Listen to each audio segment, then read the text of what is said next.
What's up, guys? Athena here. Welcome back to Code 3 Life. My shit is fucked right now. I had a plan for an episode that I was going to shoot this afternoon. Fell through yet again. It was going to take significantly less time to edit than this episode is going to take to edit. I didn't clean my kitchen before starting filming. I'm fucking moving and planning a wedding and working and training and dealing with personal shit all at the same time. So, in order to commemorate that, I'm gonna watch another shit show for you happening on screen. That's right, we are going back to our roots, to 911. I'm gonna watch the second episode. And I'm also gonna be eating a pie out of its pie tin. No, I didn't eat the whole pie today. But if I felt like it, I would have, and I wouldn't give a fuck what you thought about it. So, let's jump in.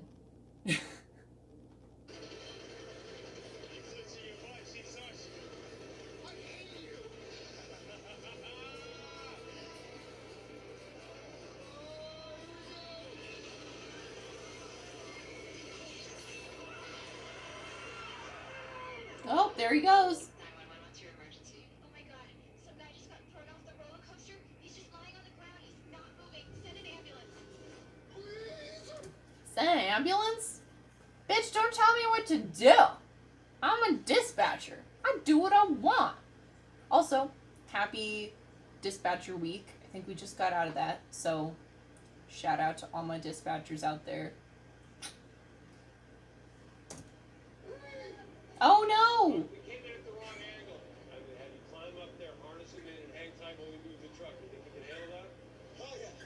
Daredevil hero stuff is what I signed up for, Bob. Ah!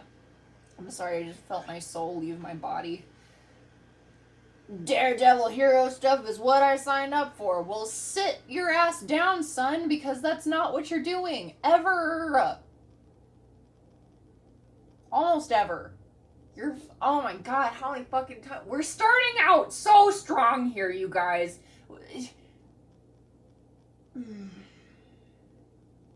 I have a feeling that this is the most boring call they're gonna run all episode. Because they're not gonna be running the fucking lift assist and the chest pain out of a nursing home calls and the stupid college kid who fell on his longboard and broke his wrist, and now for some ungodly reason, even though he has 10 friends on scene with him, he's gonna choose to be transported to the hospital in an ambulance anyway, because what the fuck does he care? His parents are paying his bills. Like, they don't run calls like this, and I'm so fucking mad about it.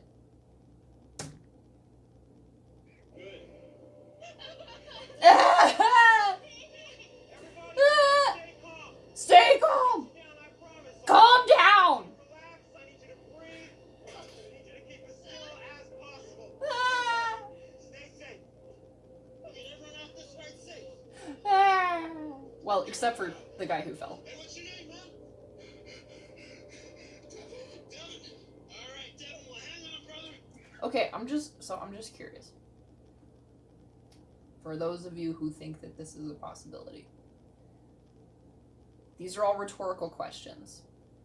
How much do you think this guy weighs? How long do you think it took to make the call, get the call dispatched, get the firefighters ready and in their truck, get them running to the thing and get set up? And how long do you think the average person can hang on to something while they're dangling in the air? Especially someone who weighs more than the average person. These are all just rhetorical questions. I'm not trying to bring you to any kind of conclusion whatsoever. I'm just curious. Also, let's be honest, I have no fucking clue how roller coasters normally work. I don't know what their protocol is. I don't know how often this shit happens. But is there something that is keeping them from slowly lowering it down, like, so that they're not hanging in the air and giving these kids aneurysms and potentially losing another person? Just curious. He's dead. Chad's dead. Bobby, he's asking about his friend. Don't worry. Copy, it's Cap. You copy? Copy, Captain. What do you need? How's the kid on the ground? He's gone. We lost him. Well, I mean, we lost him. You didn't technically lose him if you didn't even start care. How can you, if you walk up and they're like, they're dead. Yeah, we lost him. That makes no fucking sense. Also, why, again, I don't know what their protocols are. And if someone has fallen to their deaths, if you die from blunt trauma, you're probably not ever going to come back, but that doesn't mean that we're allowed to just call it. His body looks perfectly fine. His body looks intact. If his head was 10 feet away, then yeah, it'd be fair to just be like, we're not going to save this one. But he looks perfectly fine, other than the fact that he's not breathing and has no pulse. Get on it. But don't fucking, he's asking about his friend. Is that seriously your priority right now, Mr. fucking Daredevil hero shit?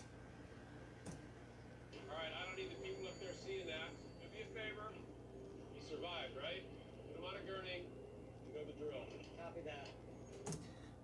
They can't do that. They can't fucking do that. Because this is now the coroner's problem. And EMS does not get to just fucking fuck with a body that's laying on the ground before the coroner gets there and, like, you know, does this, whatever the fuck the coroner does, which again, I don't really know what they do. And then the coroner takes care of it. You don't get to just fucking grab a body off the street and put it in your ambulance for fun. And you don't get to transport a dead body. Especially not if you're gonna do anything for him. If these people on scene don't see them doing compressions, then he shows up at the hospital dead, they're gonna be asking questions. They're gonna be asking questions anyway. Also, once you get a dead person into your ambulance, that dead person does not come out of your ambulance until a coroner has come and looked at it. You will be out of service for 4 to 6 hours. If you have a dead person in your ambulances, which is why everybody jokes, nobody dies in my ambulance. Yeah, it's because your ambulance is going to be fucking out of service for 6 hours if they do. So, what the fuck is going on? That no one did a lick of research about this shit. Obviously no one did any research on this fucking show. Reach up your hand. Come on, it's like 3 inches. You can do this. I got you. That's 3 inches?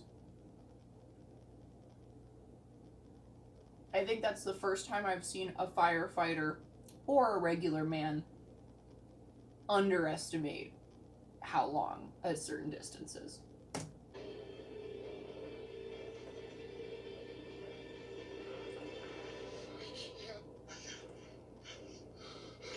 Oh.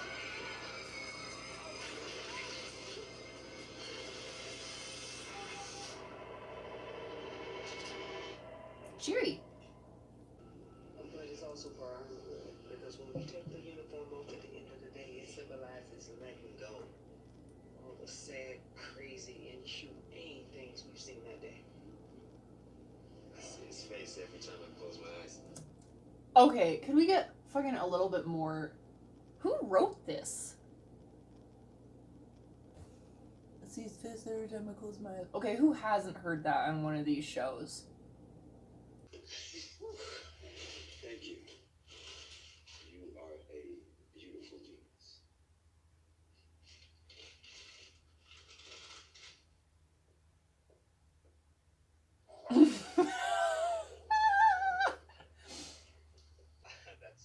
That's very sweet of them, but I'm sure they're just turned on by the uniform. I don't know if they would feel that way if they saw me out of it. I don't mean it that way. What? Gross.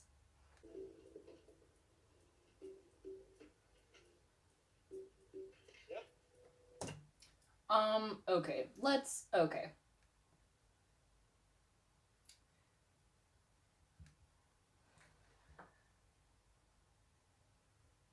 So they're fighting a fire. Looks like just a brush fire. Sweet! That's actually something that firefighters do. Sorry, my phone decided to stop recording. On the word fucking, I think. Especially in fucking California. They do that all the time.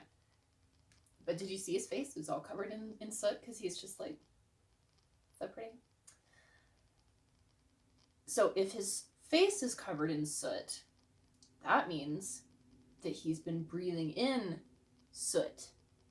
And if he's been breathing in soot, he gets cancer in 15 years.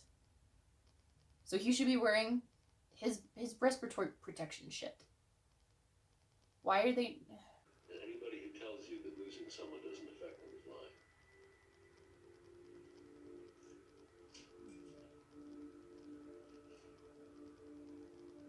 Name a number of a trauma counselor. We have people in the department who help us deal with this kind of stuff.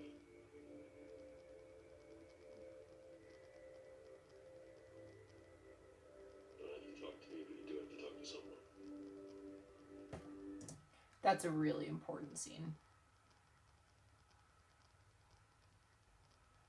Like, literally everything else in this episode so far has been bullshit, but this is a really important scene.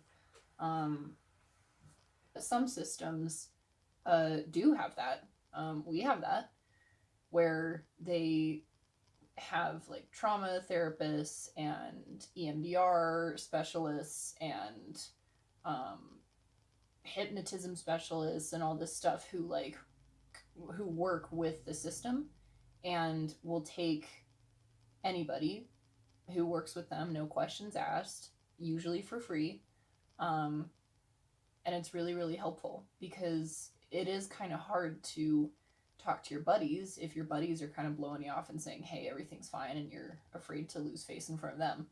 But talking to a trauma counselor is very helpful, especially since most of them are ex-first responders because they get it. So, awesome. I like that. I treat a lot of first responders, people who run toward danger.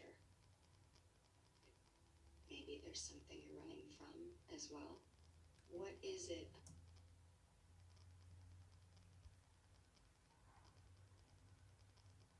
Oh my god.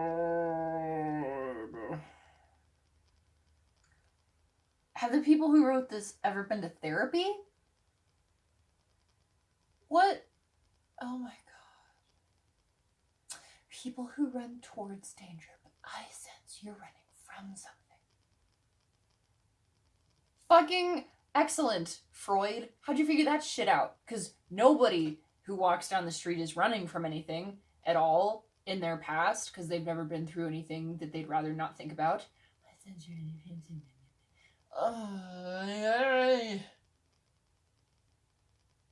She is so fucking uptight. No first responder would ever, if they've never been to therapy before, no first responder would choose to go to the therapist that, like, yes, quiet. And no. So I went out and I bought her a ring. A nice one. I mean, we were on top of the Eiffel Tower. I got down on one knee. I popped the question. Everybody's staring at us. She had tears in her eyes. You know what she said to me? She says to me, Bobby.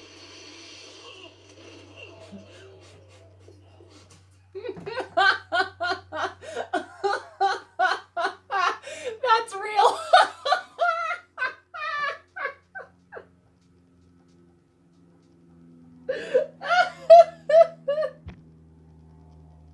That's real. That's something that we do. Oh, God.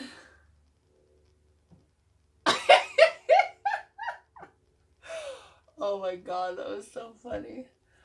Excellent. I just don't know what to say. I don't know what to say.